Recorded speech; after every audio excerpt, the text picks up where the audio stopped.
So the final dimension to building out your scorecard is the strategy map. So with the indicators and perspectives built, you can go to the strategy map tab. And on that tab, there's a preset layout of strategic objectives, arrows, and so forth. Now, the strategic objectives come from the work that you've already done on the data entry screen.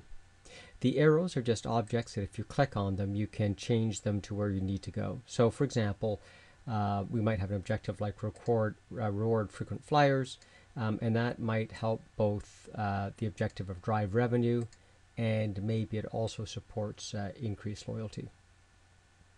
So just by clicking them and moving around to where the handles are, you can quickly build a strategy map that tells the story of your strategic objectives.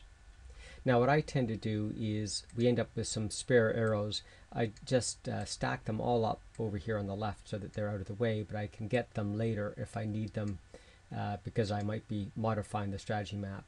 In this way you can sort of clear out what the strategy map looks like and eventually develop a strategy map that looks like this, where overall it describes the organization strategy. You can see here what we've begun to do is use arrows that go above and in fact below the strategic objectives to try to avoid having the arrows crossing over each other. Now, setting up the strategy map is obviously a personal style thing. I desire ones like this which clearly explain how the strategic objectives interrelate with each other. And that's the end of the setup. The next webinar will give you a quick overview of what the completed system now looks like.